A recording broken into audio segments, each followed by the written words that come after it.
bueno, una pausa de 2 segundos, y les va a decir, ahora sí pongan atención mucha, porque Kant es difícil, y yo creo que es importantísimo entender a Kant, por lo menos de manera general, ¿no? Entonces, para que pongan mucha atención. Y después mencionaré rápidamente a los idealistas alemanes. Y bueno, el chiste es que vayan viendo cómo esto de la filosofía, del pensamiento, etcétera, cómo ha dado vueltas y vueltas, y idas, venidas, y un montón de cosas bien, bien interesantes. Pero bueno, entonces comienzo, ¿no?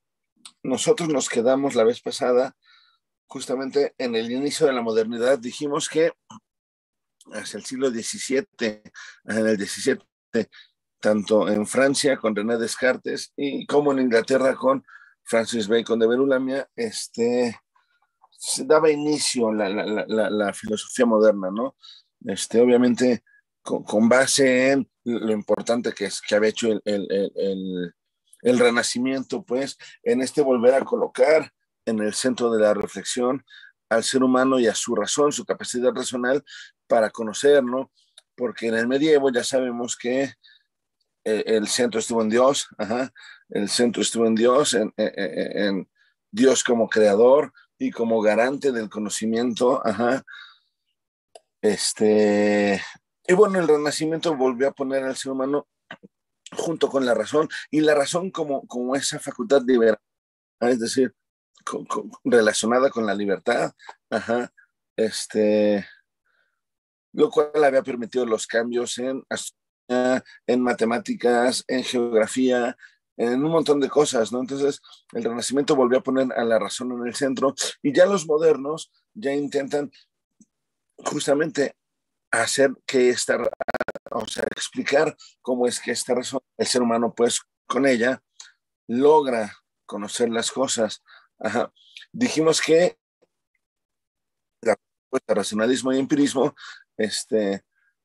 pues buscan otorgarle a la filosofía y a la razón, bueno, a la razón, porque ellos están pensando en la ciencia, ajá, también, o sea, de hecho, ciencia y filosofía no están todavía separadas aquí todavía se entienden más o menos igual, pero justamente es aquí en donde se marca la separación, ajá. Pero bueno, ellos quieren otorgarle a la razón un método para reemplazar al método escolástico, que es el aristotélico adoptado por Tomás de Aquino, pero para que la razón pueda orientarse a la adquisición de conocimiento. Recordemos que en la modernidad lo que se quiere es conocimientos nuevos, nuevos, nuevos. Y por eso el método silogístico de Aristóteles ya no sirve, porque el silogismo solamente sirve para repetir verdades que ya se saben o sacar verdades obvias, ajá, de los postulados de los grandes como Aristóteles, como Tomás, como Copérnico, ¿no? Quizás, no, Copérnico no, como Ptolomeo, iba a decirse, Ptolomeo, que era el que explicaba digamos, la geografía antigua, pero entonces estos nuevos modernos proponían tanto Descartes en su discurso del método como Bacon en el Novum Organum, ajá, proponen métodos alternativos y alternativos al escolástico, ¿no? Que va a llevar a la razón a descubrir conocimientos nuevos, que es lo que se quiere, ¿no? Dijimos que en Inglaterra son predominantemente empiristas y en el continente europeo son predominantemente racionalistas, ¿no? Obviamente el racionalismo de Descartes con el pienso luego existo, que dice que hay que pensar racionalmente las cosas, pensarlas, derivar de nuestras razones matemáticas, incluso nuevos conocimientos, para entonces esos nuevos conocimientos ya nos estarán señalando, nos estarán apuntando hacia la existencia de nuevas cosas. Por su parte, los empiristas decían, no, es que el racionalismo deja sin límite a la razón, ¿no? Y la razón sin límite puede inventar muchísimas cosas, incluso falsas, ajá. Y no, necesita la razón tener como limitante o como aquella que le marque límites válidos a sus verdades a la experiencia, ¿no? A la experiencia que obviamente es racional, pero pero sí la experiencia es más importante, diremos. Unos dicen lo más importante en el proceso de conocimiento es la razón, los otros dicen no, lo más importante es la experiencia, que es la que le pone límites a la razón, justamente, ¿no? Ninguno de los dos está peleado con la importancia de la razón como facultad humana importante, pero es el punto de vista el que le dan. Y aprovecho ahorita, antes de continuar con los ilustrados y con Kant el ilustrado, para ponerles en el chat que racionalismo y empirismo, a ver, racionalismo y empirismo son alternativas o corrientes, pues, para explicar el proceso epistemológico. Ahorita voy a decir qué es eso. A ver, resulta que la epistemología es una rama de la filosofía, creo que ya lo mencionamos alguna vez, si no lo menciono ahorita, es una rama de la filosofía que se orienta a estudiar y a intentar comprender, conocer cómo se da el proceso de conocimiento. Justamente el proceso de conocimiento, pero conocimiento científico, ¿no? ¿Por qué? Porque de hecho ya Platón, ya algunos presocráticos hablaban del proceso de conocimiento, pero del proceso de conocimiento reconociendo que había conocimientos de muchas clases, ¿no? Había conocimiento empírico, conocimiento sensorial, de hecho, conocimiento científico, conocimiento práctico, conocimiento intuitivo en relación con así como pienso estas cosas, ¿no? De repente me doy cuenta de que tal suceso y tal suceso están relacionados. Y, bueno, eso es una intuición en los griegos, pues, y eso también es conocimiento. Puede haber conocimiento incluso de revelación, ¿no? En la escolástica medieval, porque, o sea, San Agustín de Hipona nos decía que él descubrió la verdad cuando Dios se le reveló, por ejemplo. Bueno, en la antigüedad y en la Edad Media había muchos tipos de conocimiento y se hablaba de ellos, pero estas reflexiones no se llamaban epistemología porque no era conocimiento científico, era más bien gnoseología, lo voy a poner aquí también, porque gnosis es otra palabra que tienen los griegos para conocimiento, pero un conocimiento más general, ¿no? Entonces la epistemología se va a desprender de la gnoseología porque en la modernidad, gracias a todos estos descubrimientos y avances científicos que está habiendo en la época, se dan cuenta que la ciencia es el único conocimiento valioso en el sentido del único que apunta al desarrollo racional, pues, o sea, todos los otros conocimientos como que están estancados, como que nos dejan ahí, como que tienden a ser creencias, como que tienden a no estar justificados, pues, a hacer ficciones o algo así. Sí, entonces, en ese sentido que el único conocimiento importante para el desarrollo racional es el científico. Entonces, la filosofía moderna será fundamentalmente epistemología. Ajá. Epistemología, a ver, epistemología, a ver, mología, cuyo objeto principal, ya dije, es entender el proceso de conocimiento científico. Para eso tenemos que reconocer que en esta modernidad ya se entiende el proceso de conocimiento como una relación que hay entre un sujeto cognoscente, o sea, sujeto que conoce, sujeto racional que puede conocer cosas, y objeto, el objeto de conocimiento, cualquiera que este sea, cualquier cosa que haya en el mundo, cualquier aspecto de la realidad, cualquier situación, puede ser un objeto de conocimiento. De hecho, cuando hablamos de sujeto, puede ser cualquier ente racional, cualquier ser humano, pues, que decide ponerse a investigar o a estudiar un objeto determinado, pero también cuando hablamos de sujeto cognoscente, podemos referirnos a una disciplina científica específica. Es decir, la física es un sujeto cognoscente, que tiene por objeto los movimientos en el universo. ¿Sí ven? La biología es otro sujeto cognoscente que tiene por objeto la explicación de la vida. La vida, por así que natural, orgánica, ¿no? La historia es otro sujeto que tiene por objeto, sí, la vida humana, pero en el pasado, pues, y con una orientación no natural, pues, sino el pasado de manera cultural, ¿no? O sea, las sociedades y todo eso, ¿no?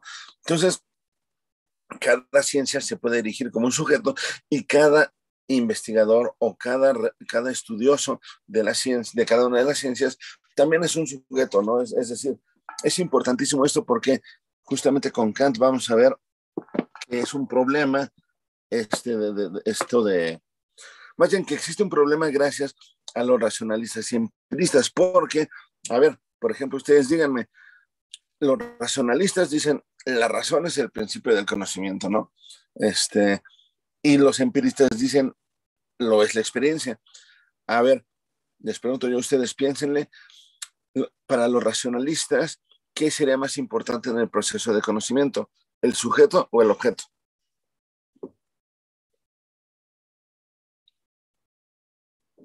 El objeto, ¿Por qué el objeto, Fernanda? porque es bueno, no sé si esté bien, pero a lo mejor es como la razón para que el sujeto aprenda o no sé cómo decirlo. Ok, no, justamente, mira, si el racionalista le da la importancia a la razón, que es el instrumento del ser humano para conocer los objetos, entonces la importancia será del racionalista a aquel que posee la razón, es decir, al sujeto.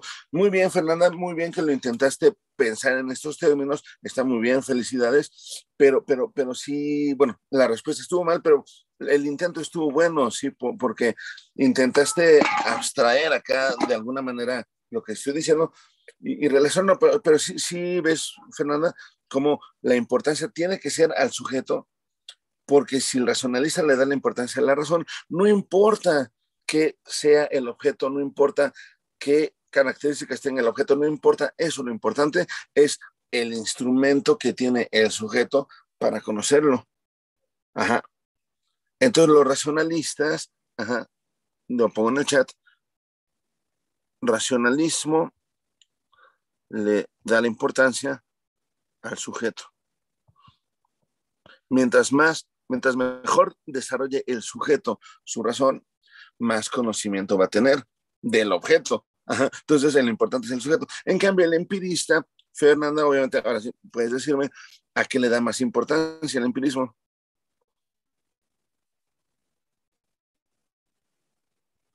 Ahora sí al, al objeto.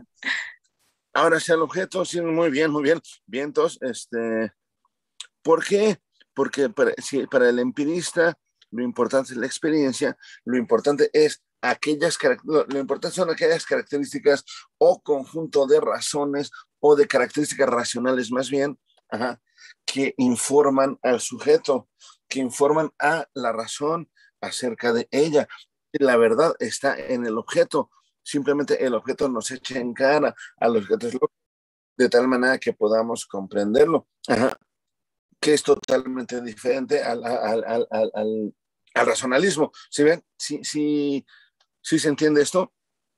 Sí lo expliqué Sí, bien. sí. Ok, ok, bien, gracias, Fer.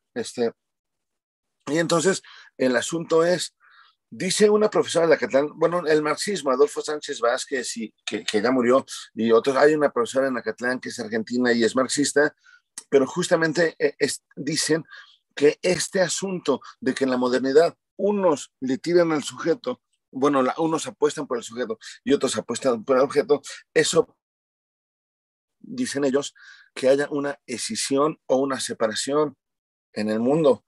El mundo ya no se va a entender como una totalidad, Ajá, como pasaba con los griegos. Los griegos entienden al mundo como cosmos y physis, los medievales como obra de Dios. Ajá. En cambio, los modernos van a entender a la realidad como o producción subjetiva, o sea, racionalismo, o como información del objeto, o sea, información proveniente del empirismo, o sea, de la experiencia que está separada del sujeto, ¿no? Entonces, esta separación entre sujeto y objeto, dicen los críticos, que es una separación del mundo. Separaron lo que antes estaba unido y eso va a tener consecuencias tanto positivas como negativas.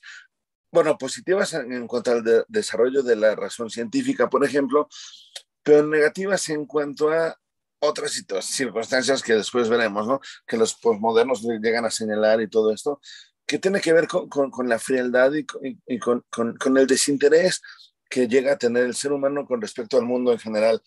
Pero bueno, la idea es esta, que en la modernidad el mundo se separa. Por un lado está el objeto y por otro lado está el sujeto. Y el sujeto lo que quiere es conocer al objeto, pero el sujeto nunca se entiende a sí mismo como objeto, que eso es lo importante.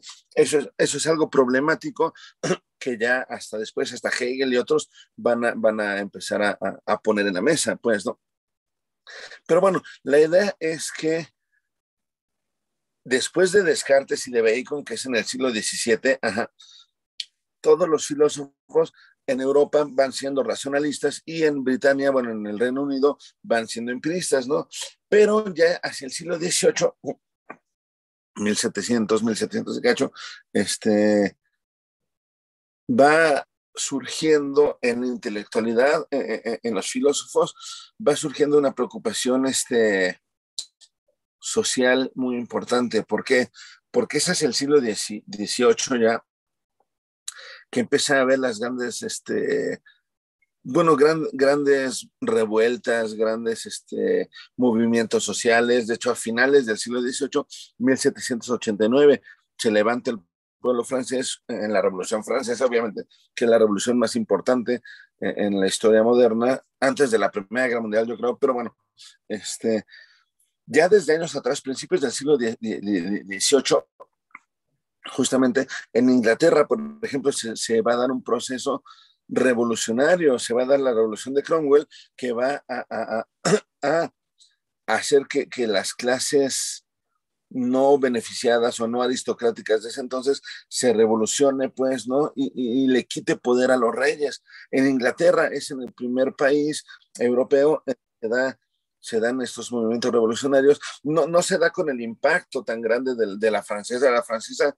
ya, todo el mundo cambió después de la Revolución Francesa y de los ataques de Napoleón y todo, pero desde antes, desde como casi un siglo antes, bueno, no, como 60 años antes, en Inglaterra ya se había dado este proceso, pues, revolucionario. Fue más tranquilo, digamos que no fue tan sangriento como en Francia. En Francia sí fue una guerra canija. En Inglaterra fue más bien como un proceso que sí tuvo batallas, obviamente, y tuvo batallas y guerras y todo, pero fue un proceso mucho más, mucho menos hostil, mucho menos sangriento, y en ese sentido, ya desde finales del siglo XVII, ya estaba Thomas Hobbes, por ejemplo, promoviendo la idea, sus ideas políticas de que el Estado para que el Estado concentrara su poder, deberá ser un Estado institucional. Pues antes de esto, el rey era el rey y los señores eran aquellos a los que el rey beneficiaba,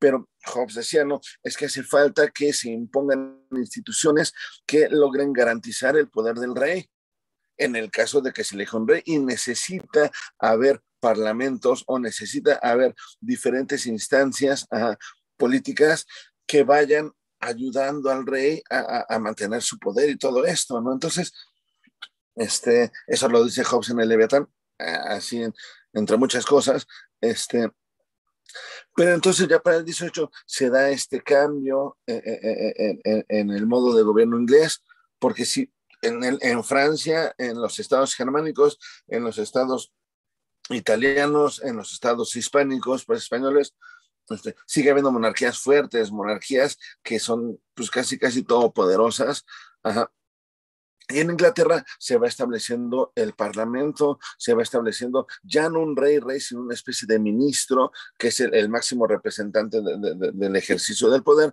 El rey acaba siendo nada más una figura como lo es hoy en día. Hoy todavía hay rey en Inglaterra y reina, pero son nada más una figura, ¿no? Tradicional. Ya no son ellos los que ejercen el poder. Bueno, acá va a suceder desde principios del siglo XVIII, ¿no? En Inglaterra, lo cual, por cierto, va a permitir que haya el liberalismo, ¿no? Locke y es liberal, ¿no? Y más adelante, en el siglo XIX, surgirá Adam Smith con el liberalismo económico, pero el liberalismo lo que dice es que todos tienen derecho a adquirir su propio poder o adquirir sus propiedades, a ser propietarios, pues que esa es una cosa muy importante. En Inglaterra va habiendo propietarios desde mucho antes que en Francia o en el resto de Europa, porque en Europa los propietarios son propietarios porque el rey los designa o porque, porque pertenecen a la aristocracia. En Inglaterra ya todo el mundo, la sociedad civil va empoderándose. Locke tendrá un tratado de la sociedad civil y del gobierno civil, por ejemplo. Ajá. Pero la idea es que empieza a cambiar el mundo. Esto permite, esto de la participación de la sociedad civil en Inglaterra permite que se dé en este país el comienzo de la revolución industrial. Porque una vez que todos son capaces de ser propietarios y de tener ingresos de alguna manera económicos, incluso, pues ya uno va intentando desarrollar sus propiedades, puedes tener más y más y más, y eso hace que la ciencia empiece a aplicarse mucho más, porque es empírica, ¿no? O sea, es empirismo. Si el empirista piensa que la experiencia le pone límites a la razón, bueno, pues la experiencia, más bien la razón va teniendo experiencia de que ella misma puede transformar la realidad, ¿ah? Es decir, puede producir cosas nuevas, no solo conocimientos nuevos, como se hacía en Francia y en toda Europa, sino también cosas nuevas. La reflexión racional científica puede aplicarse en su versión física y en su versión matemática, que llega con Newton a su máximo grado a finales del siglo XVII y XVIII. Y entonces ya va aplicándose todo esto y ya en Inglaterra se van formando mecanismos que no hay en el resto de Europa, pues la máquina de vapor es el ejemplo. Entonces, el siglo XVIII ya empieza con estas transformaciones sociales y irracionales también, racionales, pues, que tienen que ver con la revolución industrial en Inglaterra. Y entonces, por todos estos cambios que empieza a haber en toda Europa, empiezan a decir, bueno, es que es importante pensar en que todos tengamos el mismo derecho a participar de nuestro propio desarrollo racional. Ya Descartes decía en el discurso del método, la razón es la cualidad o la característica humana mejor repartida en el mundo. Todos los individuos humanos tenemos las mismas capacidades racionales de comprender esto o aquello, comprender la ciencia, pues, o comprender los principios del método. Por ejemplo, todos, antes en el medievo, en la antigüedad romana y griega, no eran todos, no todos tenían la misma capacidad racional, todos tenían capacidad racional, pero no todos eran igualmente lúcidos, ¿sí? No todos estaban preparados, dirían Platón y Aristóteles, para conocer todo, o sea, para saber, para darse cuenta de las razones, ¿sí? Se les podía intentar educar hasta cierto punto, pero había jerarquías de seres humanos en Grecia, en Roma, en el medievo, y algunas eran más favorecidas, algunas otras no. Es decir, no todas tenían derecho a este tipo de formación intelectual. En la Edad Media, por ejemplo, se forman las universidades, pero ahí solo van aquellos beneficiados por su posición social.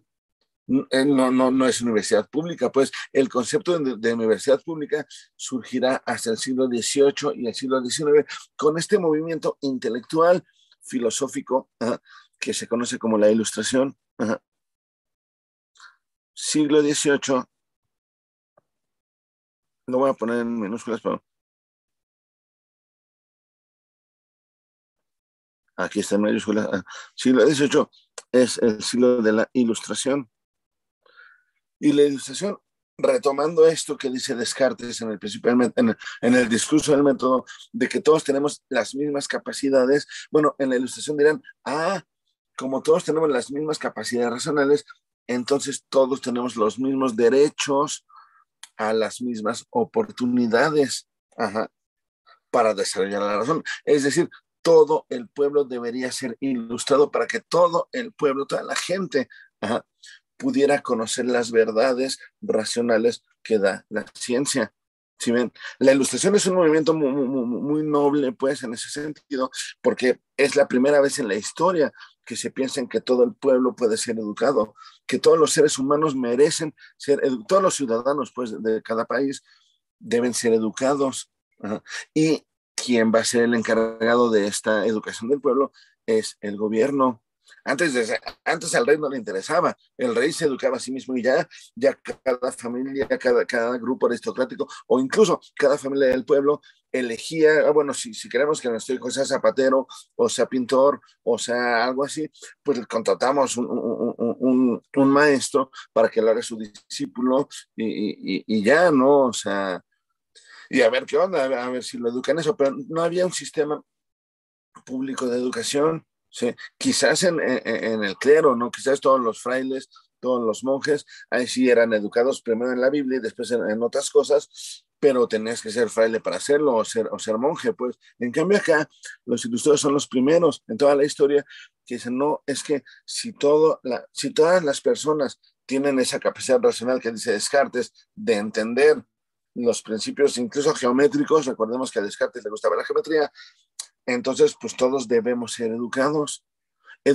por el Estado debe encargarse, son los ilustrados los primeros que siendo o bien racionalistas como Rousseau, como Montesquieu, como Voltaire, como todos ellos, como Pascal, o siendo empiristas como Locke, como Hume, como estos Edmund Burke y todos ellos, siendo racionalistas o siendo empiristas, todos ponen en el centro de la atención asuntos sociales,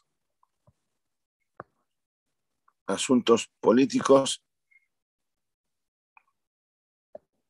y educativos. Empieza a haber un montón de propuestas, ¿no? Por ejemplo, Rousseau publica su contrato social en el que dice cómo se origina la sociedad cuando nos damos cuenta de que necesitamos unos de otros, pero entonces contrato en el que uno se va a encargar de una cosa y otros de otras, ¿no? Para formar sociedades. Bueno, después de que hace el contrato social, Rousseau escribe el Emilio o la educación, en donde explica cómo en ese contexto social la sociedad debe encargarse de verificar que cada niño representado por Emilio, pues en este libro, tenga la mejor educación posible. Porque mientras la gente sea más educada, o sea, mientras más gente esté educada, mejor será la vida. ¿Sí ven? Habrá menos problemas, porque la razón es la que nos libera, la razón es la que nos da oportunidad de darnos cuenta que todos necesitamos participar de este contrato de buena manera. En Rousseau, pues, y así en los diferentes, les digo ya, Hume, Locke, tienen sus tratados del gobierno civil, que continúan, digamos, con la reflexión política de Hobbes, pero ya centrándola más en el aspecto económico, o sea, ya prescindiendo de los excesos de violencia y de poder que Hobbes sí propone, que los poderosos deben dominar a los desposeídos, pues, mediante la violencia, dice Hobbes. Bueno, aquí no, aquí ya más bien se va a establecer un gobierno civil en donde la sociedad, a partir de la noción de propiedad, vaya autorregulándose. La idea de autorregulación del liberalismo todavía, o sea, la autorregulación del mercado que proponen los neoliberales proviene de las ideas liberales de Hobbes, de Hume y de todos ellos, que dicen, bueno, es que no queremos que haya una figura central que nos imponga cómo debemos vivir. Bueno, y por otro lado, en Francia, Montesquieu propone, bueno, es que lo mejor es que si queremos que haya un rey, también que haya un rey también se distribuye el poder dividiéndose en tres poderes: ejecutivo, legislativo y judicial. El rey o gobernante va a ser el ejecutivo, y va a haber otro poder que haga leyes, y va a haber otro que haga que se ejerza la ley. Pues entonces surgen un montón de propuestas políticas, sociales y todo esto, pero en cada una de estas versiones un asunto muy importante va a ser la educación racional del pueblo. Ajá, justamente. Y al mismo tiempo, o sea, paralelamente, se está dando el cambio científico en física, principalmente para llegar a Newton, que va a postular las leyes que hablan de todo el movimiento en el universo. Y bueno, con la aplicación de esas leyes, la de la inercia, la de la caída libre, la velocidad, etcétera, todas, la aplicación se va construyendo máquinas que van a cambiar la vida de la sociedad occidental en ese entonces. Pues ¿sí?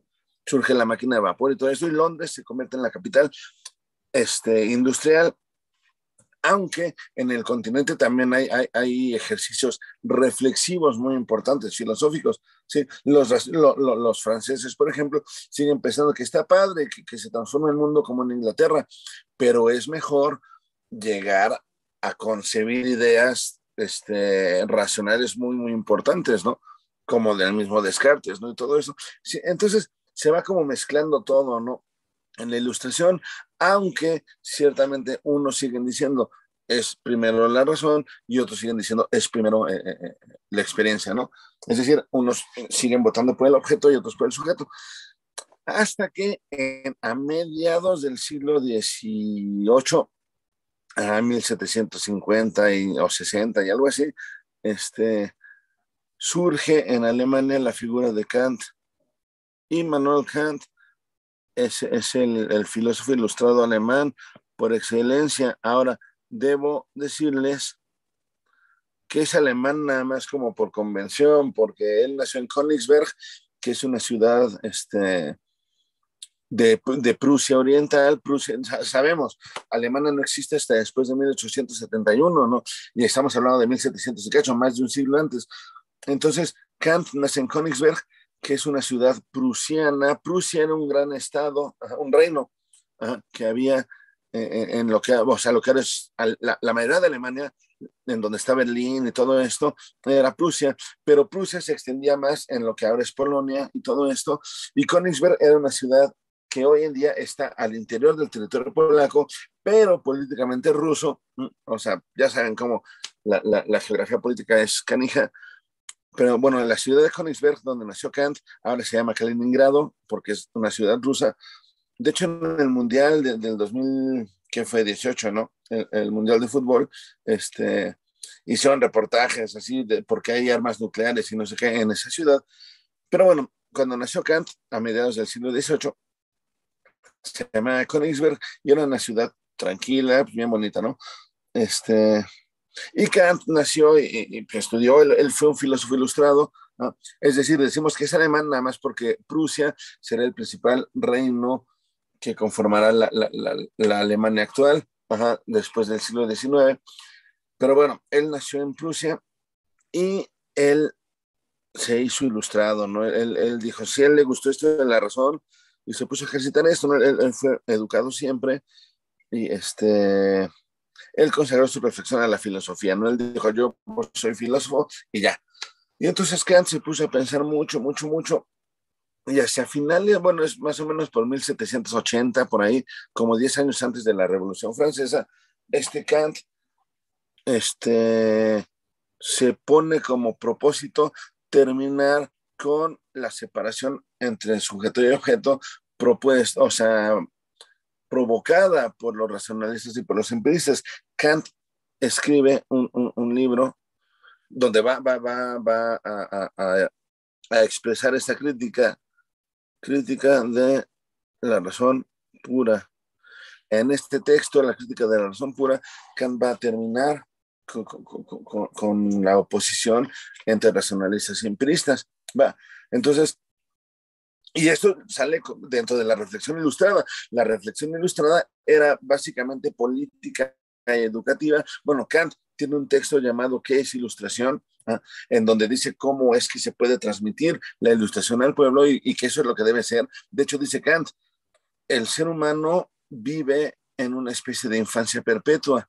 Lo que necesita es ilustrarse para madurar, para poder comprender cómo funciona el mundo y entonces cómo comportarse, dice Kant, en el que es ilustración. Ahora bien, la crítica de la razón pura, que es un texto puramente filosófico, es decir, no contiene nada de política, nada de social, nada de educativo. Bueno, es que es el texto en el que Kant va a decir, bueno, termino con los conflictos en filosofía para que todos los filósofos ahora conozcan cómo funciona la razón y entonces ya puedan educar al pueblo en función de esto. Es decir, Kant no, se, no limita su reflexión a la política o a la economía o a la educación, pedagogía, podemos decir hoy, como lo hacen algunos otros, sino que antes sí dice, es que para cambiar todo esto, que sí es importante, porque soy ilustrado y debemos educar al pueblo, bueno, para cambiar todo eso y para poder modificar los modos de educación y modos políticos, debemos replantearnos cómo funciona la razón para entonces poder legitimar cualquier propuesta político-social. ¿Sí ven? Entonces Kant está bien canijo y en la crítica de la razón pura, Kant dice, yo voy a explicarles cómo funciona la razón. ¿Eh? Voy a explicar las estructuras en que se divide la humana. Ajá. Y también voy a hablarles de su funcionamiento. Va, el funcionamiento de las partes de las estructuras de la razón. Va, a ver, y ahora pongan mucha atención. Voy a sintetizar en una palabra, bueno, en una frase que es mi frase, es mío, o sea, eso no viene en Kant, sino así es como yo entiendo a Kant en la crítica de la razón pura. Digamos, a grandes rasgos lo que hace Kant es decir, bueno, racionalismo y empirismo, o sea, racionalismo, que dice el principio del conocimiento es la razón, y empirismo, que dice el principio del conocimiento es la experiencia. Kant diría, tanto racionalismo como empirismo están en lo correcto. Y justamente por eso ambos están equivocados. ¿Sale? Esa es, yo creo, la enseñanza de la crítica. Y por eso Kant se pone a explicarnos cómo la razón y cómo está estructurada. Ahora, antes de pasar con la estructura de la razón en Kant, les pregunto yo a ustedes, ¿cómo entienden eso que yo acabo de decir? ¿Qué quiere decir eso de que los dos están en lo correcto, pero justo por eso los dos están equivocados? Piénsenle tantito y díganme cómo lo entienden, por favor. Lo escribo en el chat para que no se pierda, ¿no? Mientras piénsenle. Tanto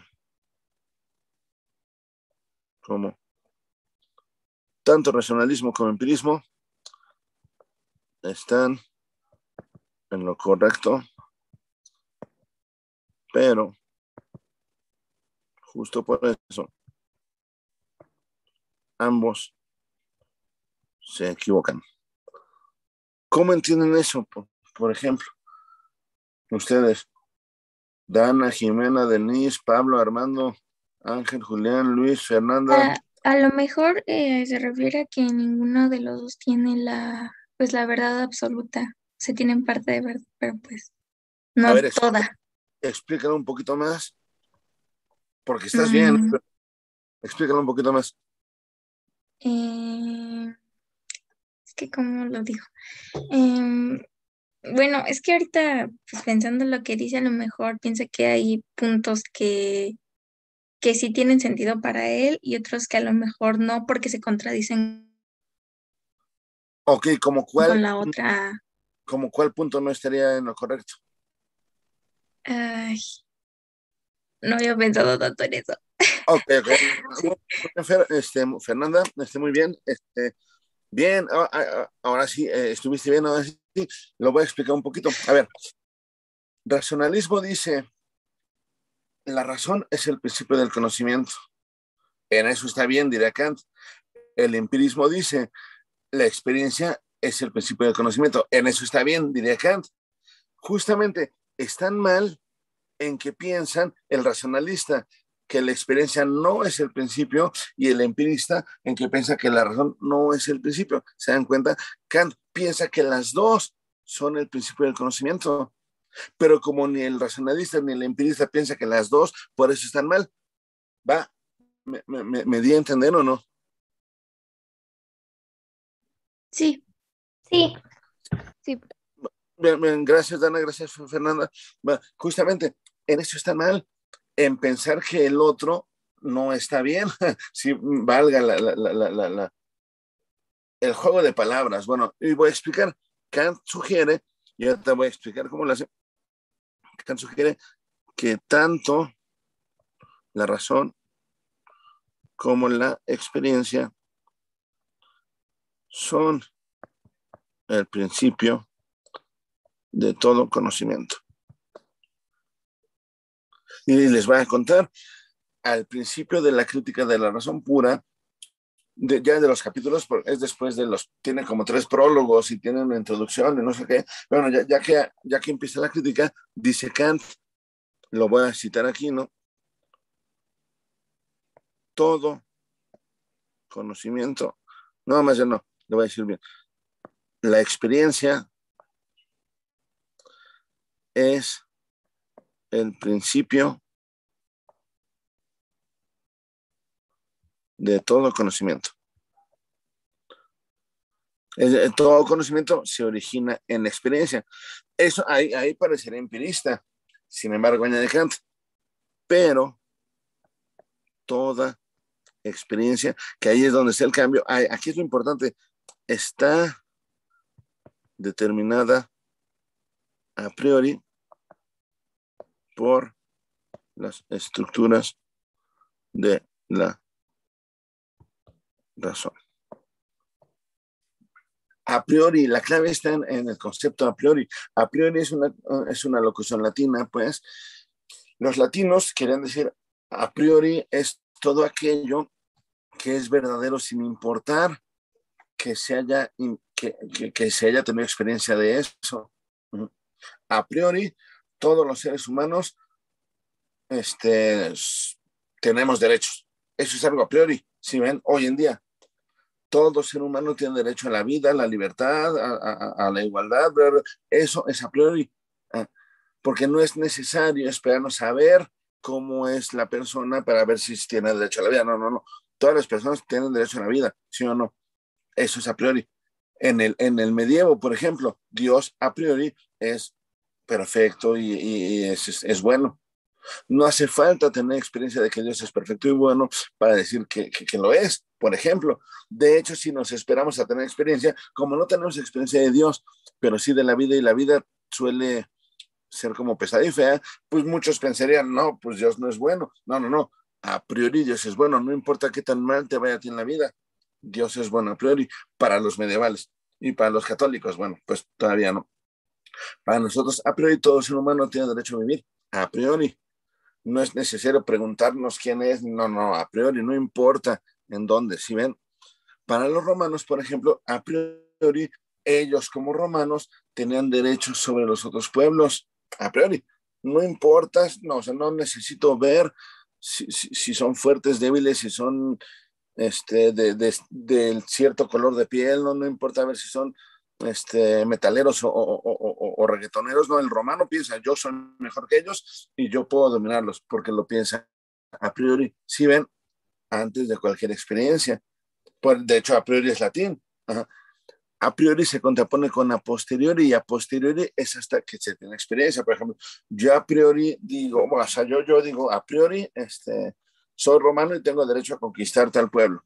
Ajá. Bueno, a posteriori, ya que perdí la batalla, digo, ay, pues tal vez no tenga derecho porque estos están más fuertes que otros. ¿Sí ven? Sí. O les digo el creyente, a priori Dios es perfecto, es bueno y me ama. Bueno, sí, pero mi vida está jodida y me va muy mal. Entonces, a posteriori yo diría, ay, no, pues si Dios provocó esto, entonces no se me hace que sea tan bueno o que me ame tanto. Uh-huh. Y cosas de ese tipo, ¿no? A posteriori yo sé que a priori los Pumas son el mejor equipo del fútbol mexicano, para mí a priori. Sin embargo, a posteriori digo, no, no lo son, porque quedaron en lugar 11 de 18, ¿no? Es decir, pues no, a posteriori digo, no, no es el mejor equipo, o por lo menos no en este torneo. ¿Sí me explico en esta diferencia de a priori y a posteriori? ¿O no? Sí. Bueno, Sí, entonces, ya, gracias Fernanda, gracias Dana, gracias Isaac, que también dice, bueno, entonces la clave está ahí, porque la experiencia es el principio de todo conocimiento. Sin embargo, toda experiencia está a priori ya desde antes determinada por la razón. Y es ahí donde está la clave. Ajá. Porque entonces Kant va a decir, la razón está dividida en dos grandes facultades. Una es la sensibilidad y el otro es el entendimiento. Después va a hablar Kant de imaginación, va a hablar de memoria, va a hablar de fantasía y de otras cosas, pero que están o en la sensibilidad o en el entendimiento o en mezclas así raras de ambos, pero son básicamente sensibilidad y entendimiento. ¿Sale, vale? Ambas, tanto sensibilidad como entendimiento, van a tener estructuras a priori, que configuren y que delineen, pues, conformen las experiencias. Por ejemplo, Kant empieza los primeros capítulos de la crítica hablando él la llama la estética trascendental, que es donde va a hablar de sensibilidad, ¿no? La sensibilidad nos da intuiciones. Ajá. El entendimiento nos da conceptos. Esa es la diferencia, ¿no? Con intuiciones y conceptos se va conformando el conocimiento. De entrada les digo, para tanto para los racionalistas como para Kant, las intuiciones no son esas de los griegos de que, ay, se me hace que esto tiene que ver con... No, no, no.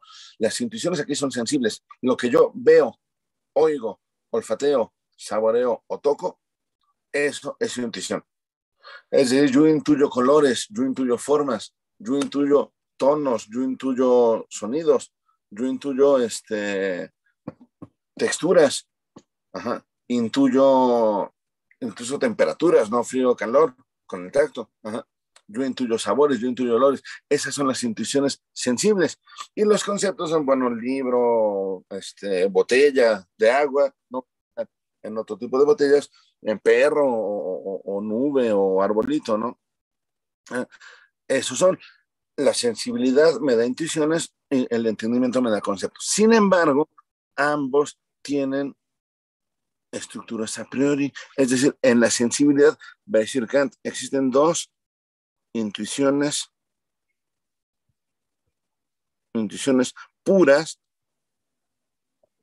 a priori. Ajá. Las intuiciones puras a priori son dos: tiempo y espacio. ¿Vale? ¿Ustedes se dan cuenta del tiempo y del espacio, sí o no? Dice Isaac, sí, ok. ¿En dónde está el tiempo y el espacio, Isaac?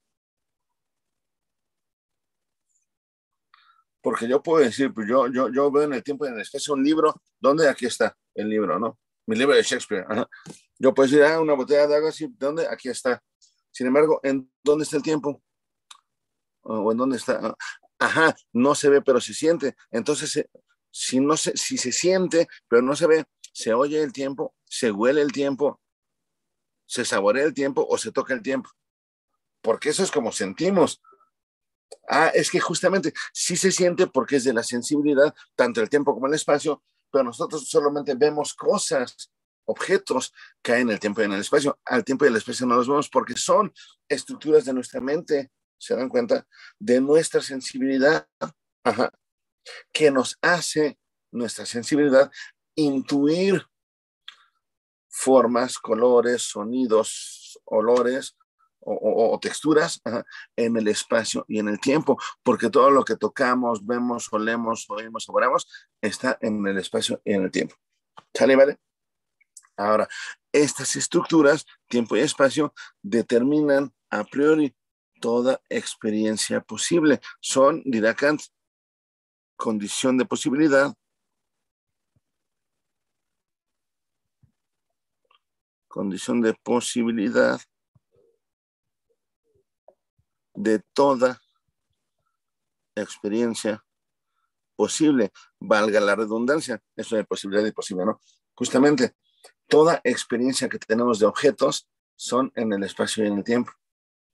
Y el espacio y el tiempo están en nuestra cabecita, porque no están ahí, ¿no? No, lo que hay son cosas en el espacio y cosas en el tiempo y, bueno, objetos, ¿no? Va, ahora, por su parte, digamos, todas las intuiciones, todo lo que perciben nuestros sentidos, está acomodado en espacio y tiempo, de alguna manera. Ahora, el entendimiento, por su parte, que nos da conceptos como libro, como árbol, como perro, como casa, bueno, también tiene un conjunto de categorías que son conceptos, categorías puras a priori. Estas son varias y no me las sé todas, pero, por ejemplo, las más importantes son cualidad, cantidad, relación. Al interior de las de relación está la relación causal, o sea, de causa y efecto, porque todo tiene causa y todo tiene un efecto. Más bien, todo tiene causa y todo es efecto de algo. Ajá. Creo que también está estado o situación, me parece, ¿no? Les voy a subir al módulo un texto que hable de las categorías de Kant, en donde las pongan todas, porque justamente dice Kant, estas están a priori también en el entendimiento. Ajá. ¿Y qué hacen las categorías? Dirá Kant. A ver, antes de ver lo del entendimiento, hay que dejar algo claro. Kant está hablando separadamente de sensibilidad y entendimiento para entender cómo funciona nuestra razón. Ajá. Sin embargo, sensibilidad y entendimiento están juntas porque es la razón. Es decir, todo esto se da al mismo tiempo. Parece que no, ahorita lo estamos explicando como si no se diera al mismo tiempo y se entiende como un proceso, se entiende como un proceso complicado que toma tiempo, pero no, todo esto se da de manera instantánea. Ahora bien, dicho lo cual, el entendimiento con esas categorías, lo que hace la calidad, cantidad, relación, estado, situación, etcétera, es acomodar toda la información sensible espacio-temporal y que tiene que ver con formas, con colores, con sabores, con un montón de información que nos dan los objetos. Todo eso lo acomoda, tanto lo separa como lo junta en distintas categorías. Y entonces, por ejemplo, yo ahorita escucho un ruido agudo, un ruido agresivo, un ruido espontáneo. Y digo, ¿qué estoy oyendo? Bueno, es que ese ruido agudo, espontáneo y agresivo es el ladrido de mi perro Ramón.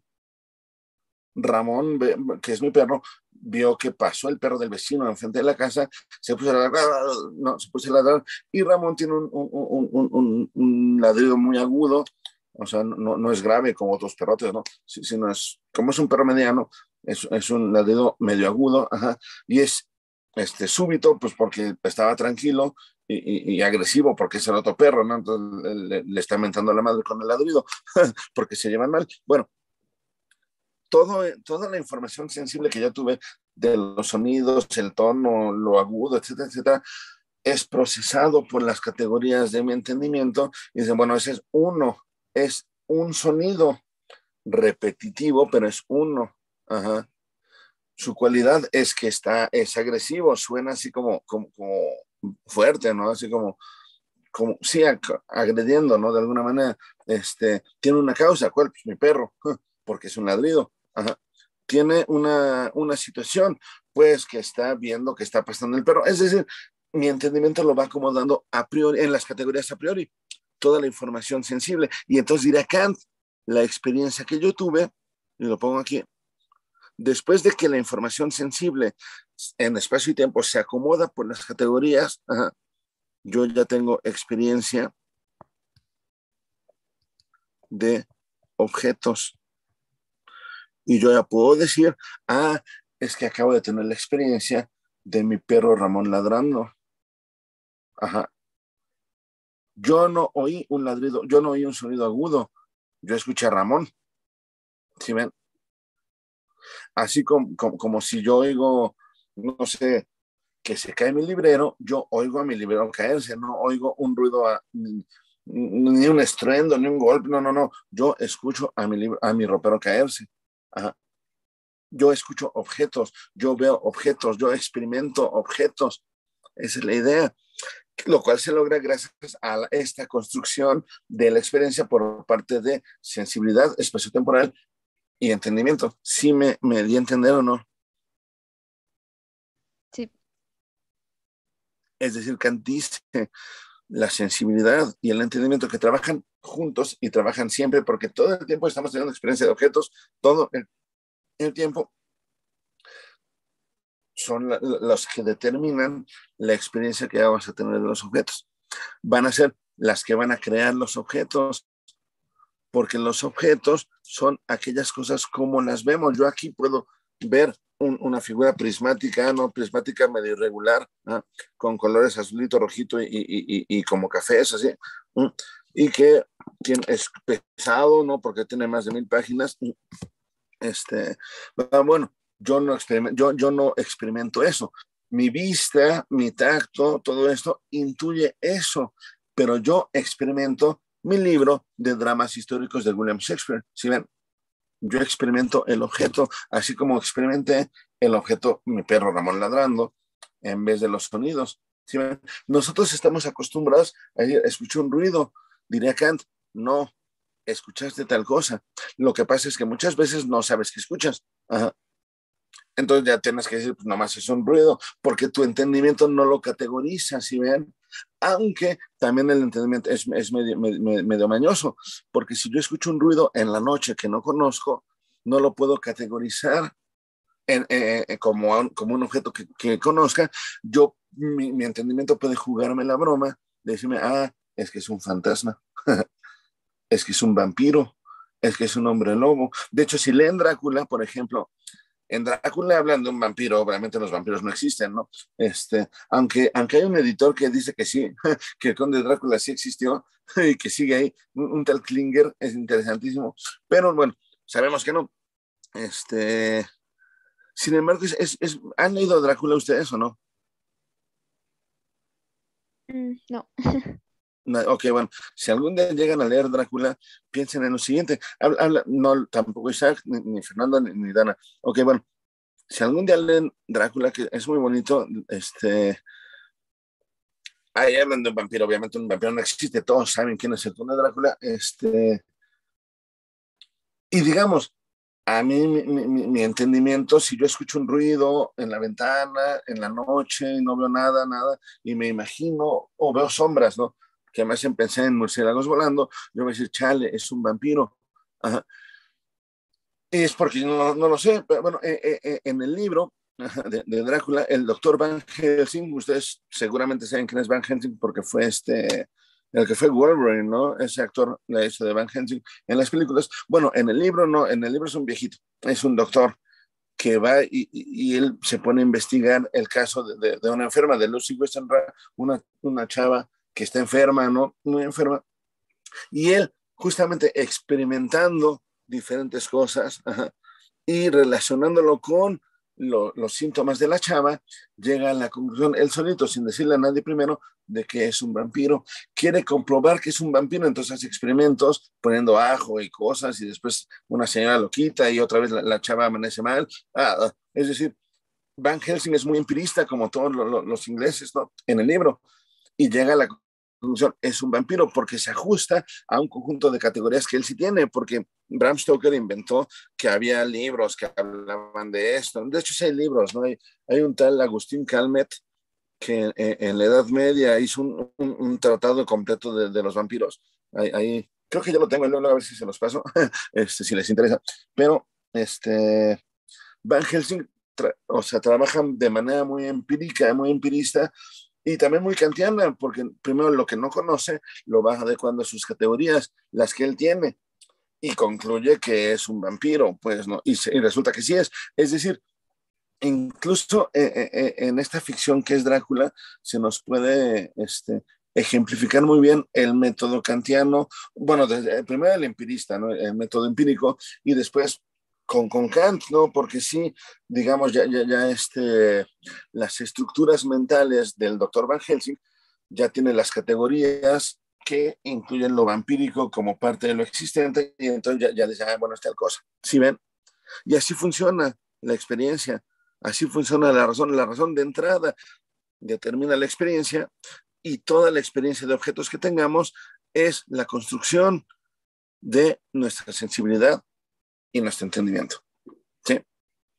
Por eso diría, dice Kant, bueno, justamente ya tengo experiencia de objetos, por lo tanto, ya conozco fenómenos. Los objetos son fenómenos. Fenómeno es una palabra griega que tiene que ver con apariencias, ¿no? Lo que aparece de las cosas es su fenómeno. Bueno, tal cual, Kant dice, es que los fenómenos son las cosas como aparecen a mi razón, porque mi razón me permite ver esto que intuyo de alguna manera y que entiendo de acuerdo con ciertas categorías, lo entiendo como libro de dramas históricos de Shakespeare, porque aquí lo dice. Ajá. Pero, ¿qué creen? Dice Kant, bueno, con base en el conocimiento de fenómenos, puedo obtener más y más y más conocimientos. Cada ciencia tiene por objeto un fenómeno o un conjunto de fenómenos determinados y puede desarrollarse ad infinitum, como la física de Newton. La física ya llegó a su máximo esplendor con Newton. Ajá. Porque es el conocimiento de los fenómenos, es decir, de cómo conocemos las cosas que hay en el mundo. Sin embargo, dice Kant, estos fenómenos, el fenómeno no es igual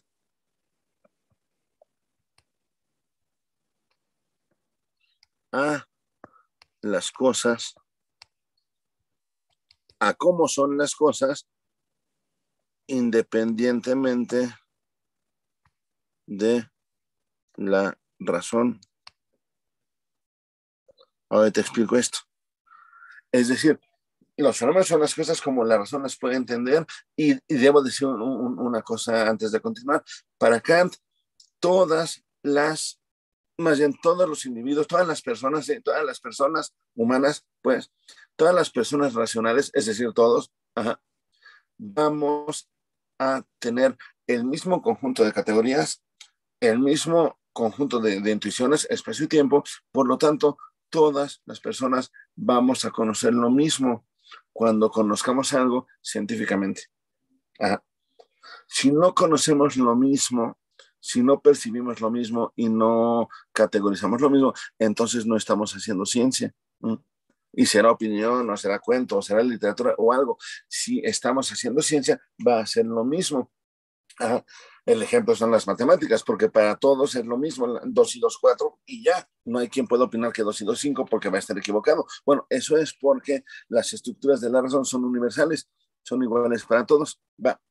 Ahora bien, no es lo mismo fenómeno que cosa en sí misma. Diría Kant, bueno, es que hay algo, alguna cosa fuera de mí, fuera de mi razón, fuera de todo esto, que me provoca las intuiciones de esto, que me hace sentirlo duro, que me hace verlo cuadrado, que me hace sentirlo pesado. Bueno, hay una cosa, este es el fenómeno, el conjunto de fenómenos que me dice, es un libro. Bueno, pero la cosa que está ahí, independientemente de mi razón, quién sabe si sea igual al objeto. ¿Sí me entienden? Objeto no es cosa. Objeto es fenómeno, es cómo lo entiende mi razón, cómo lo experimento yo racionalmente. Pero yo no puedo asegurar, dice Kant, que las cosas en sí mismas, independientemente de mí y de cualquier individuo racional, sean eso que yo intuyo que es. ¿Me di a entender o no? Sí. Es decir, ¿vieron Matrix, no? ¿Vieron la película de Matrix o no? La primera, o alguna de esas películas de Matrix. Sí. Bueno, Sí. ¿qué pasa en Matrix? La vida de este chavo Neo, que él trabaja para una empresa en computación, y aparte es un hacker. Él tiene una vida, creo que es en Nueva York, ¿no? Así, en el mundo que nosotros conocemos, y de repente conoce al afroamericano Lawrence Fishburne, ¿no? Que le da la pastilla, cualquiera, ¿no? Se la toma y se da cuenta, despierta en un lugar en donde la realidad es otra. Es decir, toda la realidad que él tenía por normal, tenía por apariencia normal, es falsa, porque de verdad él estaba conectado y no sé cuánta cosa, ¿no? Bueno, la realidad en donde Neo se movía era la realidad fenoménica en Kant, funciona y nos sirve muy bien, la ciencia va a aplicar muy bien en ese mundo fenoménico y la vamos a comprender perfectamente. Sin embargo, quizás en sí misma la cosa sea otra. Quizás este greñudo, bigotón que se presenta con ustedes una vez por semana, quizás no es eso, quizás yo soy una especie de pulpo, ajá, que más allá de su razón y más allá de la mía, no es como yo me veo, sino distinto. Si ven, es decir, Kant dirá, las cosas, no, las, o pongámoslo así, la cosa en sí misma, o cómo sea esta cosa, es incognoscible. No podemos conocerla y no nos hace falta conocerla, porque el conocimiento de los fenómenos nos basta para desarrollar la ciencia. ¿Sí ven? No nos hace falta conocerla. Entonces no importa decir que es incognoscible, y los medievales pueden decir que es Dios, y los budistas pueden decir que es, no sé, la armonía universal, el nirvana, o los brahmanistas pueden decir que es ¿cómo se llama este? Ay, no, bueno, Vishnu y Ganesha y todos ellos, ¿no? Y los prehispánicos pueden decir que es Quetzalcóatl, y yo puedo decir que es Superman. Ajá. No importa, porque de la cosa en sí no se puede decir nada, porque no se puede conocer. Entonces, la cosa humana la menciona él como noumeno para contraponer con fenómeno. El noumeno es aquello en sí mismo que no se puede conocer. Nosotros podemos decir lo que sea al respecto, porque no se puede comprobar nada, porque no es cierto, porque solamente se puede comprobar aquello que es fenómeno, que es apariencia. Ahora, esto es importantísimo, porque Kant dice, no hablemos de la cosa en sí no se puede conocer, punto. Pero el mundo completo se puede explicar fenoménicamente, comprendiendo que la razón funciona así.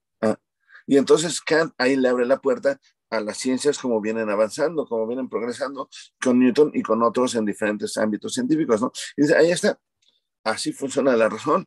Y entonces Kant se pone a escribir de otras cosas que hablaremos el semestre que viene, porque habla de moral y de ética y de otras cosas, pero Kant dice, el punto final, ahí está. Con esto ya no se peleen si son racionalistas o empiristas, simplemente asuman que son filósofos y siguen pensando, siempre favoreciendo el desarrollo del conocimiento científico, porque recuerden lo que dije desde el principio, ¿no? Que la ciencia moderna es fundamentalmente epistemología, es decir, la ciencia moderna le da las bases filosóficas o justifica filosóficamente el modo en que se conoce en ciencia, ¿no? Ajá. A los científicos a veces no les interesa, pero el filósofo eso hace. El filósofo legitima filosóficamente el conocimiento científico. Y entonces ya, ahí está.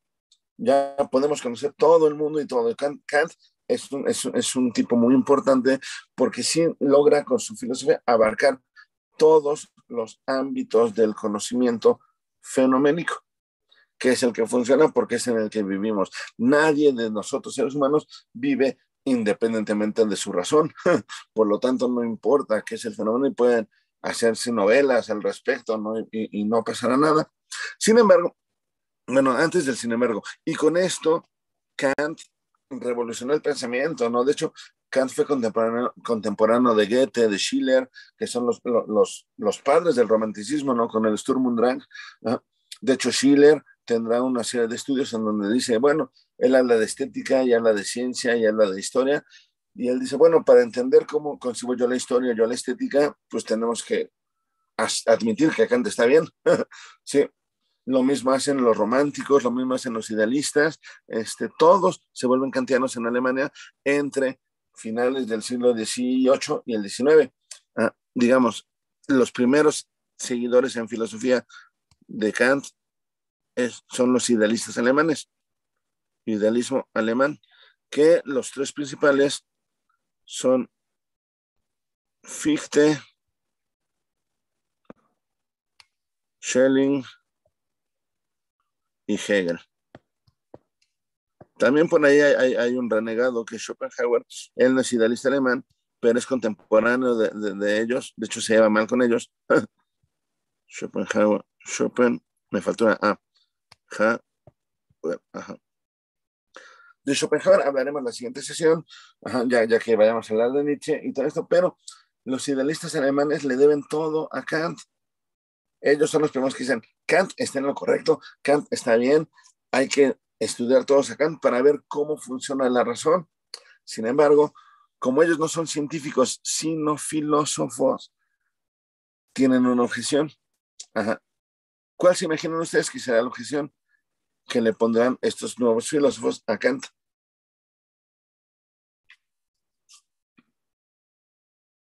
¿No se imaginan? Bueno, pensemos en lo que hemos hablado desde el principio, ¿no? Los presocráticos y Platón y todos ellos. Incluso en la Edad Media, bueno, los filósofos desde siempre han intentado responder, a ver, una cosa, si la filosofía siempre ha buscado o se ha preguntado qué son las cosas y por qué, qué son y por qué son. Ajá. Y Kant dice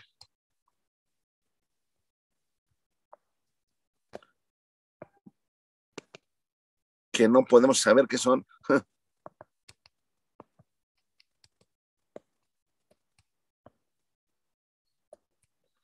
Que son las cosas.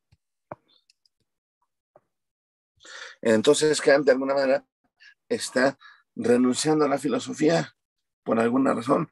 Es decir, los idealistas alemanes se hubieran quedado contentos si Kant hubiera dicho, los objetos son fenómenos y las cosas en sí mismas son idénticas a los fenómenos. Si eso hubiera dicho Kant, todo el mundo feliz y diríamos, pues a huevo, ¿no? O sea, sí, son iguales. Esas son las cosas en sí. Mi libro en sí mismo es tal cual lo veo, tal cual lo entiendo, tal cual lo conozco. Sí, ok, pero Kant no hizo eso. Porque Kant muy honestamente dijo, bueno, yo no puedo saber, yo puedo suponer que hay algo más bien que sí son. Yo puedo suponer que el mundo es el mundo y ya, ¿no? O sea, incluso Kant puede decir, bueno, yo puedo suponer que Dios es verdadero y punto, ¿no? Porque eso me lleva la comprensión de la perfección de los fenómenos, pero no lo hizo. Kant fue muy honesto y dijo, no, yo no puedo cerrar el sistema, o sea, yo no puedo decir la cosa es así, porque la cosa no sé si sea así, punto. Entonces los idealistas dijeron, Kant, ¿cómo es posible que siendo filósofo nos obligues a renunciar a las cosas en sí? Dice Isaac, yo tengo el libro de Kant, pero la crítica de razón pura. Ay, pues si lo lees algún día, suerte, porque está bien difícil, pues puedes intentar leerlo. No digo que no puedas, yo creo que sí puedes, pero tienes que concentrarte mucho y bueno, y de hecho esta clase te va a servir mucho para que entiendas lo que está diciendo. Ahora bien, en los prólogos son difíciles porque en los prólogos habla de la situación de la razón en que se encuentra, ¿no? Pero bueno, y uno de Nietzsche, pues Nietzsche también es difícil, ojalá te sirva en la clase siguiente, en donde hablaremos un poco de Nietzsche, como le decía a un compañero de otro grupo, ¿no? Él leyó Descartes y me dijo, oiga, profe, su clase de Descartes me ayudó a lo que yo ya había leído de Descartes. Pues qué chido, ¿no? O sea, porque yo no les cuento todo esto para que no lean los autores, vayan y leanlos. El que les llame la atención de los que les estoy diciendo desde Tales de Mileto hasta ahorita, si les llama la atención a alguno, léanlo, búsquenlo y ya pueden ver si lo que yo les dije les ayuda a comprenderlo y eso está magnífico, está chido, ¿no? Entonces, léanlo. Finalmente, yo no quiero sustituir la lectura de esos güeyes, simplemente sé que la mayoría de ustedes no va a estudiar filosofía y la mayoría de ustedes no va a interesarse por leer a Kant, pues, o a quien sea. Si tienen ese ánimo, pues háganlo siempre. Y conmigo siempre pueden conversar al respecto. Pero bueno, sí, adelante, vientos. Justamente Kant y Nietzsche son dos cosas muy difíciles. Pues podrías leer algo más sencillo, pero no, si tú crees Kant y Nietzsche, pues éntrale. Ojalá no te extravíes tanto en sus palabras, porque luego son medio mañosos. Pero bien, muy bien, Isaac. A lo que iba es, los idealistas dicen cómo Kant renuncia a decir algo de la cosa en sí. Entonces, el idealismo alemán se dedica a preguntar por la cosa en sí. Entonces, idealismo alemán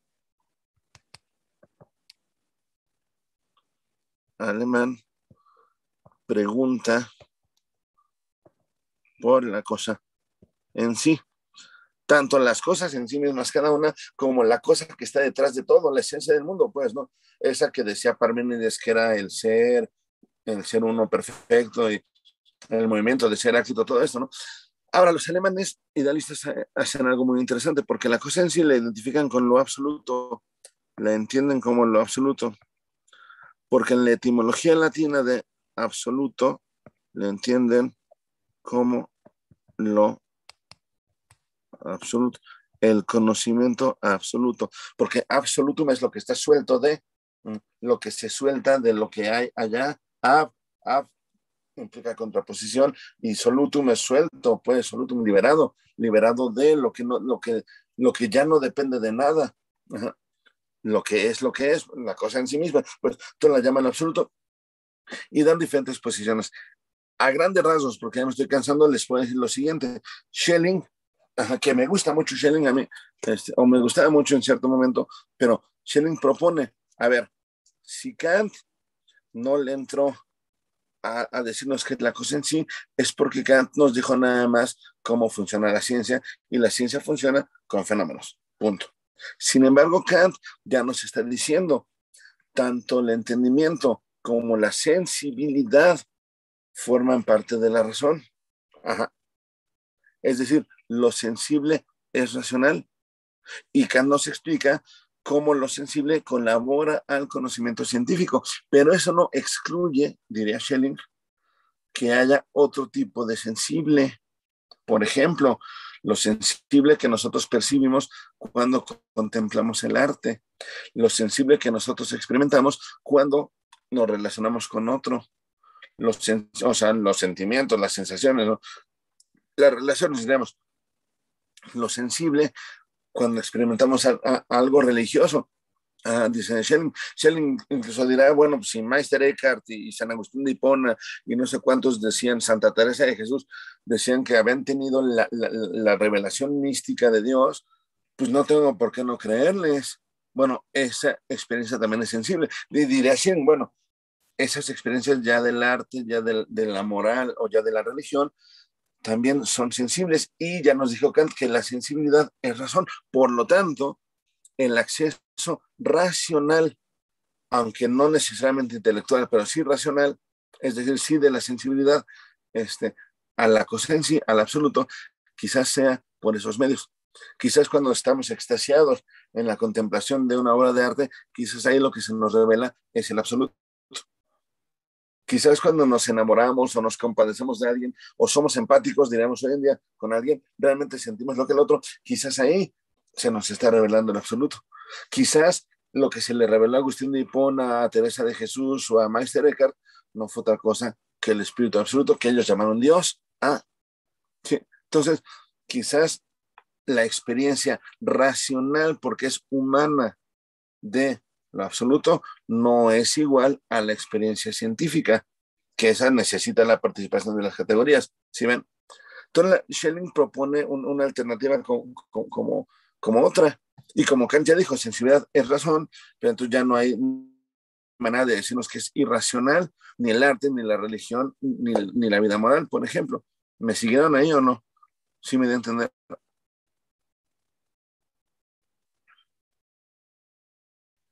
Sí, profe. Va Ángel, va Isaac. Ajá. Bueno, y ahora ya para terminar, porque ya me estoy cansando, ya dije muchas cosas, diré rapidísimamente a Hegel. Nosotros ya hemos hablado de Hegel en otros momentos. Nosotros ya sabemos que Hegel es el autor de la fenomenología del espíritu. Dejen nomás aquí, escribo, ¿no? Schelling propone que el acceso a lo absoluto no debe ser científico, sino estético, entendido como artístico, ¿no? moral o religioso, sin ser por eso irracional. ¿Qué es lo que les decía? Bueno, Hegel, por su parte, ya les había dicho en la fenomenología del espíritu, plantea los diferentes escalones pues, que va avanzando la conciencia personal hasta convertirse en espíritu absoluto. Cuando es espíritu absoluto, ya puede contemplar que todo es racional. Bueno, a grandes rasgos, Hegel piensa que este desarrollo racional se da no solamente en los casos individuales de la razón, no solamente en ciencia, ¿no? en que la humanidad va formando el conocimiento científico, sino, dice Hegel, el desarrollo hacia el absoluto debe ser en todos los ámbitos. En el ámbito científico, a donde Newton y Kant ya nos llevaron, casi, debe ser artístico, a donde el arte romántico ya nos llevó, porque Hegel dice el arte romántico es lo máximo que hay en arte, debe ser político, a donde nosotros germanos no hemos llegado, pero los franceses, los ingleses ya están en camino porque ya hicieron su revolución. Los germanos, digo, Hegel todavía vive en Prusia, y en Prusia todavía hay un rey, todavía no se distribuye el poder, es más racional el poder distribuido con representantes del pueblo, como ya pasó en Francia, pero no ha pasado aquí. Entonces falta que se dé en lo político y falta que se dé en lo religioso, porque también en lo religioso se debe llegar. Dice Hegel, desde la adoración de imágenes y tótems, no sé qué, después el politeísmo, después monoteísmos como el judío, y después un monoteísmo más racional que es el cristianismo católico, y después el protestantismo. El protestantismo es la más racional de las religiones, diría él. ¿Por qué? Porque es la que nos permite a cada creyente, interpretar su propia experiencia de lo divino. En el catolicismo todavía se espera la interpretación de la autoridad, ¿sí? Como en lo político se espera que el rey les diga qué hacer. En cambio, una vez que el pueblo es el que gobierna o el que participa del gobierno, también es el pueblo el que va interpretando su propia experiencia religiosa, y eso solo se permite en el protestantismo luterano, porque incluso el protestantismo inglés sigue siendo, o sea, renuncia al papado, pero igual es el rey el que dicta las interpretaciones de la Biblia, ¿no? Entonces, diría Hegel, en el momento histórico en que haya ciencia moderna, arte romántico, política, digamos, liberal, democrática, y religión protestante, en ese momento el ser humano podrá llegar al absoluto y convertirse en espíritu absoluto, reconociendo que todo en su mundo es racional, porque todo lo racional se ha convertido en realidad y todo lo real es racional. Para pronto. ¿Sí ven? Entonces, la conciencia racional de Hegel da ese paso que Kant no se atrevió a dar. Kant no dijo nunca la cosa en sí es igual al fenómeno. Hegel dice la cosa en sí, lo absoluto, será lo mismo que el fenómeno cuando la sociedad llegue a ese momento histórico, en lo político, en lo artístico, en lo religioso y en lo científico. ¿Sale, vale? ¿Sí me siguen? ¿Sí me siguieron o no? Sí, profe. Entonces Hegel dice que en Germania y en la Prusia en el que él vive, le falta nada más eso. Le falta la revolución política que tire a la monarquía y establezca un gobierno distribuido, un gobierno de todos, digámoslo así, y porque protestante ya es, romántico ya es, y racional científico ya es, solamente hace falta la revolución política. Y Hegel pensaba que cuando se lograra esa revolución, como ya pasó en Francia, en Alemania, ya se iba a estar en un reino del absoluto, en donde ya todos nos íbamos a dar cuenta de que todo es racional. Sin embargo, por ejemplo, Marx, que es un hegeliano, Marx se dará cuenta de que ahí está equivocado Hegel, porque cuando se da la revolución en Alemania, que es hacia 1870, gracias a Bismarck, lo único que hace es separar más a las clases. De hecho, la revolución que ya pasó en Francia, que sí fue la revolución del pueblo, el triunfo de la libertad, igualdad, fraternidad, bueno, cuando pasó eso, los Borbones regresaron al poder. De hecho, los Borbones se aliaron con todo el mundo para vencer a Napoleón y volver a instaurar una monarquía absoluta en Francia. Es decir, la revolución burguesa, que Hegel dice que es la que va a llevarnos al absoluto, no, simplemente no regresa, no retrocede. El propio Napoleón, que era la personificación de la libertad, de la revolución, se autoproclama emperador. Hegel adoraba a Napoleón, decía, él nos va a liberar, pero no nos liberó. Napoleón lo que hizo fue volverse emperador, es decir, concentrar el poder otra vez, a tal grado que solamente pudo ser vencido por el antiguo régimen, es decir, por los Borbones aliados con el resto de Europa. Entonces, de hecho, Hegel se decepcionó de Napoleón, igual que Beethoven. Beethoven le había dedicado una sinfonía y se decepcionó porque no llegaron a ese momento del absoluto, ¿no? Del espíritu absoluto que iba a poder ser ahí. Entonces, como ven, los idealistas alemanes dicen, bueno, vamos a explicar vamos a acabar de explicar lo que Kant no se atrevió a acabar de explicar, pero yo creo que Kant era más consciente de que pues, no todo se podía. Entonces, bueno, la idea es que hayan visto eso, ¿no? Como todos se vuelven kantianos, pero ya intentan corregir a Kant y complementarlo. Y como después Marx dirá, bueno, en esto están mal. Y justamente con las pretensiones hegelianas de abarcarlo todo con la razón, es con las que se pelean Marx, Kierkegaard, Nietzsche y después Freud. Todos se van a pelear con Hegel porque ya no es posible que sea tan adorador de la razón, tan subjetivista, ¿no? O sea, no es posible que diga que todo es racional matemáticamente como la física de Newton, ¿no? Pero bueno, de eso ya hablaremos la semana que entra, ¿les parece? En nuestra última clase del semestre hablaremos básicamente de Marx, Schopenhauer, Nietzsche y Platón. Y hablar un poquito del cambio de siglo desde 1871 hasta 1914, que eso es la guerra, ¿no? Más o menos. ¿Va? ¿Me siguieron? ¿Me entendieron?